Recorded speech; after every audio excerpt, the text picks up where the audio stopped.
E aí, técnico, beleza? Seja bem-vindo a mais um vídeo aqui do nosso canal. Finalmente estou tentando me organizar aí e começar a reativar o canal aos poucos. Antes da gente começar esse vídeo, eu queria te informar que, infelizmente, dessa vez isso aqui não é um vídeo tutorial, né? Por que eu tô te falando isso logo aqui no começo? Porque às vezes a galera assiste o vídeo até ali a metade do vídeo, ou enfim, assiste o vídeo até o final e teve alguns casos aí que eu não mostrei especificamente a resolução, principalmente nos vídeos mais antigos, que era quando o canal estava começando, né? Que na verdade era meio que uma experiência, uma brincadeira da minha parte, nem sabia que um dia eu iria chegar, sei lá, a 10 mil inscritos, beleza? Então, dessa vez não é um vídeo tutorial, mas assiste até o final que talvez isso aqui agregue alguma coisa, talvez isso aqui responda alguma pergunta que você tem aí, beleza? Segundo lugar, às vezes a gente grava vídeos mostrando alguma coisa, às vezes tira até uma foto, eu já não sou muito fã de tirar foto, e posta, sei lá, nas redes sociais, né? Enfim, sempre aparece alguém que tá ostentando, não sei o que. Também não é o intuito desse vídeo. O intuito do vídeo é o quê? Responder uma dúvida e me foi entregue, né? Então, um aluno me fez uma pergunta e eu vi nessa pergunta a possibilidade da gente gravar um vídeo e por que não sanar, né, a dúvida de repente mais de uma pessoa, né? De repente você mesmo que está assistindo esse vídeo aí também tem essa dúvida. E é o que? Se vale realmente a pena, né? Se compensa a gente investir um pouco mais em comprar algum tipo de ferramentas, né? Tem algumas ferramentas que são mais baratas, tem algumas ferramentas que são mais caras.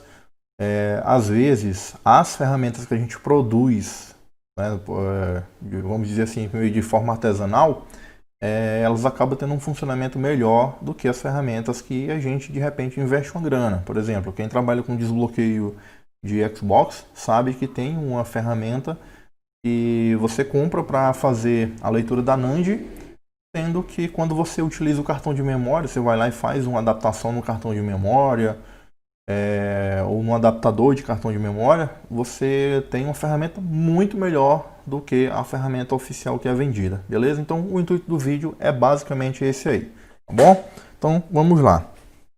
Dito isso, deixa eu dar uma mudada aqui na visão dessa câmera, no ângulo de visão. Vou pegar um pouco aqui a bancada e fica de olho no canal, cara. Aos poucos estou conseguindo gravar algumas coisas, né? Sempre depois do horário comercial aí, tô gravando alguma coisa e vou aos poucos liberando alguma coisa aí no canal, beleza? A câmerazinha aqui, vamos mudar ela ali para fonte de bancada. Vou ver se tá pegando bem. Pronto, maravilha. Então, essa plaquinha que você tá vendo aqui é uma LA6901P. E qual que foi a pergunta, né? Eu postei uma foto fazendo análise de um iPhone e postei um videozinho pegando qual componente estava aquecendo com a câmera térmica da Kianli. E o cara me perguntou se realmente compensava comprar essa câmera, tendo em vista que ela tem um valor um pouco salgado, né? Principalmente para quem está começando. E a primeira coisa que você tem que colocar na sua cabeça é exatamente isso. Você está começando. Você está com grana agora nesse começo para investir pesado, né?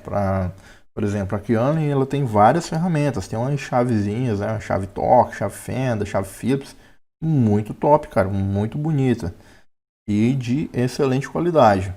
Mas se você utilizar de repente uma chave mais barata, né? Uma chave de, sei lá, 10, 15, 20 reais, o efeito vai ser o mesmo, você vai conseguir desmontar o iPhone do mesmo jeito. Então, eu creio que o que a gente tem que se perguntar é isso. Cara, eu estou começando agora. Eu estou com esse dinheiro, né? Eu estou com essa gordura para queimar agora no começo?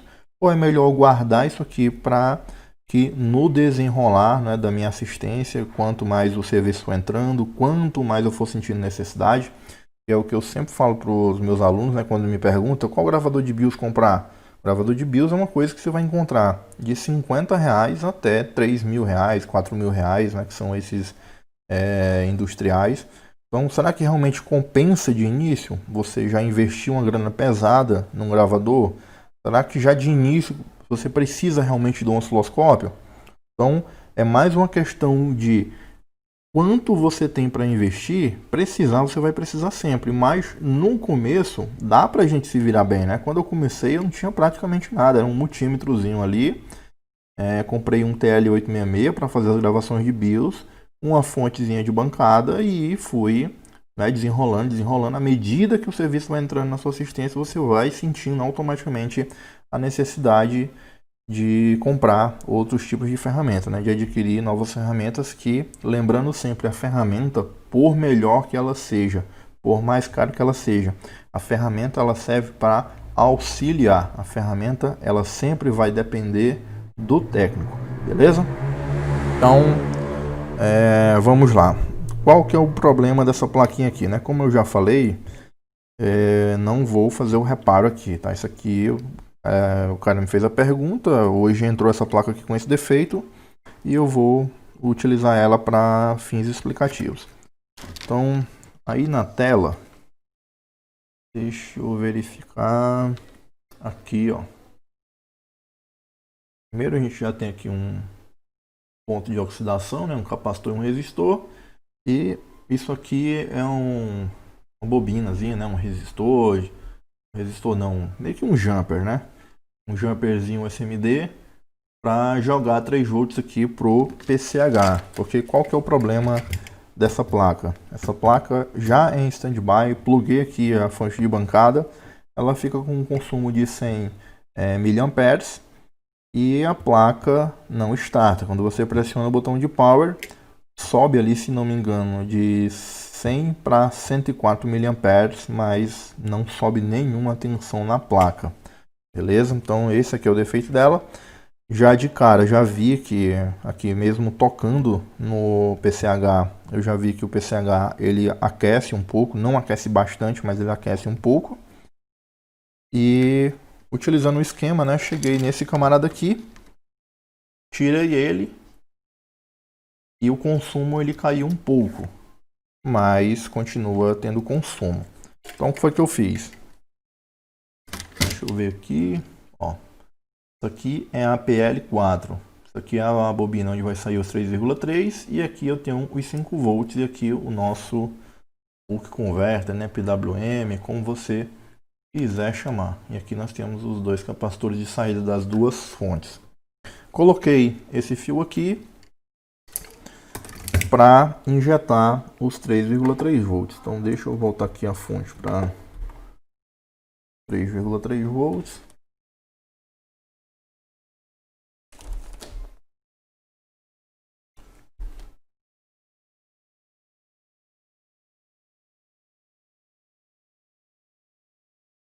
Injetei os 3,3, então tá dando aí 120, né? Aumenta, tem hora que aumenta, tem hora que diminui.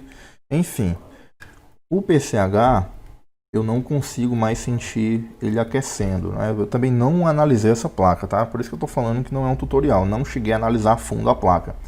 Eu só vi que por aquele resistorzinho lá, aquele jumperzinho lá, né? Passava os 3,3 volts. Removi ele na tentativa de isolar, mas eu vi que ainda continua aquecendo quando eu injeto tensão na linha de 3,3 volts. E nem o PCH, nem o Super I/O eu consigo sentir. Né? Não dá para sentir. Até desliguei aqui o ar-condicionado, não consigo sentir que está aquecendo. Tá? E aí quais são as alternativas que a gente tem nesse momento aqui para encontrar uma fuga, né? Então, deixa eu... essa câmera aí mesmo. O que a gente vai fazer? Por exemplo, nós podemos aqui colocar aqui, utilizar o método utilizando o álcool isopropílico. Então deixa eu pegar aqui o álcool isopropílico.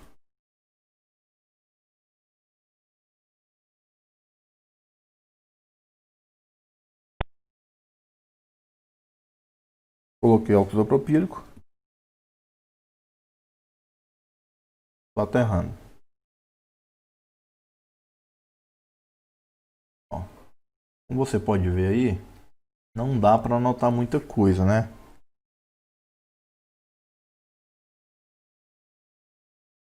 dando uma mexidinha, uma leve mexida, e você nota nas bordas meio como se o álcool estivesse sendo drenado. Mas é porque a placa está em falso. Deixa eu tentar deixar ela numa posição fixa aqui. Ó, não tem jeito, eu vou mexer na placa de todo jeito. Sempre que eu vou encostar, eu mexo e dá a entender, né, de que a gente está detectando curto, mas na verdade não. É porque eu estou mexendo na placa, eu não consigo posicionar o terra sem encostar na placa, beleza? Esse aqui é um dos métodos. Já peguei curto assim, já, mas normalmente quando a gente tem um consumo um pouco maior, a gente teria ali, não dá para ter também uma fórmula pronta, né? Uma tabela de consumo onde, isso aqui eu consigo matar com álcool, isso aqui não. Então, por exemplo, normalmente ali, quando está um consumo ali de uns 250, 300 mA, já é algo mais tátil, né? Às vezes até tocando mesmo no componente você já consegue sentir. E era o caso do PCH. Eu encostei o dedo nele, não queimava, mas eu sabia que ali tinha um ponto de aquecimento, tinha um foco de aquecimento, beleza? Nesse caso aqui não. Qual que é o outro método, né? Que a gente usa principalmente nos celulares, nos iPhones. Seria aqui o método do Breu, né? Breu, Rosinha, enfim, como você quiser chamar. Então, já o ferro esquentar aqui.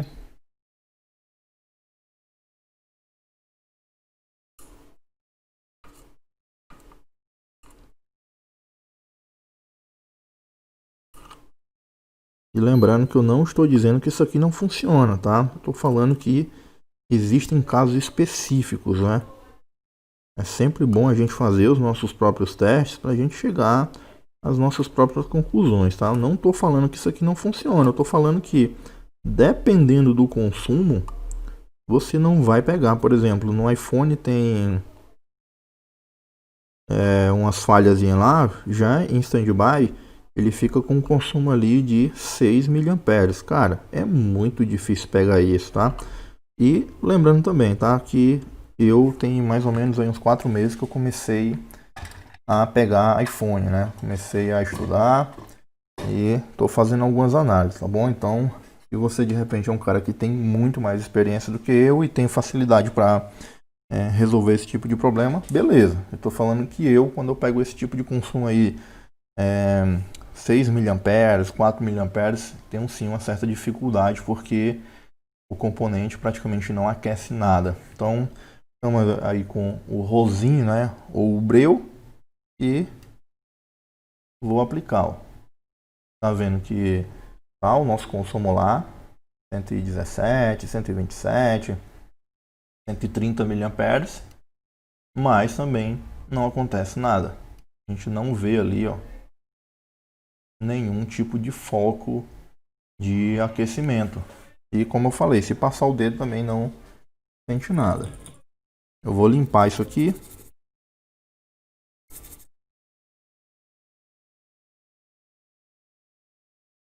Pega aqui um paninho para limpar.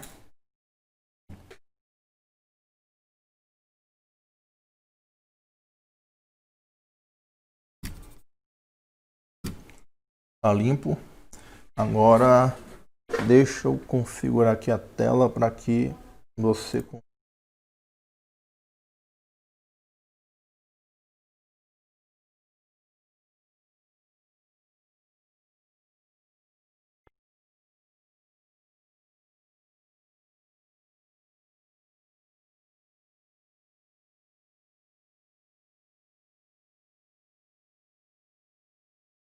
só mostrar isso aqui, ó.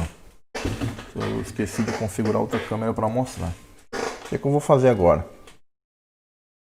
Eu vou pegar e vou utilizar essa câmera aí, que é a câmera térmica que eu postei. Não lembro se era um vídeo ou se era uma foto, mas foi isso aqui que eu postei. Utilizo bastante isso aqui nos iPhones e, cara, isso aqui tem me ajudado bastante, não só em iPhone, mas principalmente nos notebooks também tem que me ajudado muito, muito, muito mesmo. Principalmente quando a gente pega essa fuga aqui, ela tem um pouco, pode-se dizer que é um pouco elevada, né? 117, 120 mA. Mas às vezes a gente pega notebook com falha de 15, 20, 30, 50 miliamperes e é muito difícil de pegar isso aí passando o dedo, utilizando álcool, utilizando o rosinho. É difícil, pelo menos para mim, é difícil, dá um certo trabalho, tá? Então é essa aí que eu vou utilizar. Como eu não coloquei a câmera lá para mostrar, também não tem segredo, só colocar ali a placa ali embaixo.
Depois, isso aqui vai ser só o começo. Primeiro resolver o problema do consumo, deixar ela sem consumo em stand-by. E depois de deixar ela sem consumo em stand-by, aí sim, vou remover colocar na estufa, né? Remover o PCH. E depois que remover o PCH, colocar um PCH novo, já com o primário ali estando belezinha, coloco o PCH novo e para o problema estar resolvido, né? 100% de certeza a gente só vai ter depois que executar todos esses procedimentos. Então, era isso que eu queria compartilhar com você hoje, que investir de repente um pouco mais ajuda sim. Mas eu sei que tem também a questão financeira, né? Que é isso que pesa muito. E aí quando a gente começa a falar de questão financeira, a gente começa a englobar uma série de outros fatores. Por exemplo, tem uma galera que pratica um preço muito abaixo do valor de mercado que a gente pratica. Inclusive, se você tem interesse, né, nesse tipo de assunto, deixa aí nos comentários que quem sabe a gente não faz um vídeo falando sobre precificação, né, quando a gente pergunta sobre o que o pessoal quer que a gente grave, a grande maioria é aula prática, né? E a gente vai ter sim, vai ter bastante aula prática, mas coloque uma coisa na sua cabeça de uma vez por todas. Com a teoria, tudo fica mais fácil, tudo fica mais tranquilo, mais descomplicado. Pode ter certeza disso. Que a partir do momento que você começar a entender a parte de eletrônica básica e a análise do esquema elétrico e de como as coisas funcionam, de como as coisas se encontram, de como as coisas se casam, cara, você vai longe. Defeito difícil, cabeludo, você sempre vai ter. Sempre, sempre. Será que tudo que entra aqui para mim eu conserto? Lógico que não. Lógico que não. Tem muita coisa que quebra a cabeça, tem coisa que vem para cá, só que é aquela questão, né? É a estruturação do seu trabalho no dia a dia. Então, durante o dia a dia, ali das 9 até as 18, o meu foco é produzir. Tenho que fazer o dinheiro entrar. Então, não dá para perder muito tempo. Então, analisa ali uma placa meia hora, uma hora e meia ali no máximo, às vezes até 2 horas, dependendo do orçamento que está lá aprovado, até 2 horas. Passou disso aí, eu já tenho que ir para outro. Por quê? Porque naquele dia eu tenho que produzir alguma coisa. Aí depois do horário de trabalho, aí sim eu volto naquelas placas que eu não consegui desenrolar durante o dia a dia. Mas isso aí também vai ser assunto aí para um próximo vídeo. Beleza? Então, compensa sim. Isso vai depender do quê? Da demanda. Você tem demanda para fazer isso? Você tem demanda de aparelho? Aqui hoje, graças a Deus, a gente trabalha com iPhone, trabalha com notebook, MacBook, placa de vídeo, TV, hoverboard, enfim, videogame, né? Tem uma plaquinha lá de circuito impresso e o cara tem interesse em fazer o reparo, a gente está aí na luta para tentar fazer esse reparo, beleza? Então, tudo no final é uma questão de demanda. Você tem demanda para isso? Não adianta nada, por exemplo. Eu acho da hora, cara, investir em ferramenta, é bacana. Mas não adianta nada, de repente, ó, a estação que a gente usa aqui é uma R590. Tem a galera que tem outras estações muito mais top, mas essa daqui também faz a mesma coisa. Se um dia a gente sentir necessidade de pegar de repente uma estação que ela vá adiantar o nosso serviço ali em alguns minutos durante o dia e que isso se reflita lá no final, cara, essa daqui eu consigo fazer o chip um pouco mais rápido. Ah, essa daqui eu não preciso esperar tantos minutos para usá-la novamente. Se um dia a gente colocar isso na folha do papel e compensar comprar uma mais nova, uma melhor, uma mais potente, aí a gente compra. Se não, ter só para mostrar que tem, não vai adiantar muita coisa. Mas enfim, isso aí é algo que você tem que começar a pensar por si só. Será que eu preciso agora comprar uma estação mais potente? Ou será que a minha Yashun resolve? Cara, eu passei mais de anos trabalhando com um Yashun e até hoje eu tenho um Yashun aqui. Hoje, graças a Deus, a gente está em Quick, mas eu ainda tenho uma Yashun. A Yashunzinha está aqui em cima da mesa. Então, no dia a dia ali, se eu não estou mexendo com iPhone, se eu não estou mexendo com Mac, estou mexendo em outras coisas ali, é a Yashun que eu vou utilizar. Mas a Quick tem o seu diferencial? Tem. O tempo de resposta, quando você tira o canhão para trabalhar, é muito mais rápido do que a Yashun. Não tem comparação nenhuma. E se você pesquisar, você vai encontrar inúmeros e inúmeros vídeos de uma galera aí fazendo comparativo entre as fontes, fazendo um teste. Fonte não, é estação e fonte também, né? Mostrando quais são as principais diferenças e tal. E faz, cara, faz. Uma boa ferramenta na mão de um bom técnico, ela faz sim uma diferença. Mas a gente tem que ter sempre em mente que primeiro vem o técnico, depois vem a ferramenta. A ferramenta ela vai se adequar ali ao seu dia a dia. Primeiro é você que tem que começar a mudar os seus pensamentos, seus posicionamentos, começar a produzir na bancada e aí você vai sentir essa necessidade, né? Você começa a sentir necessidade de comprar novas ferramentas e fazer novos investimentos. Beleza? No mais, eu te deixo aí um forte abraço e até o próximo vídeo.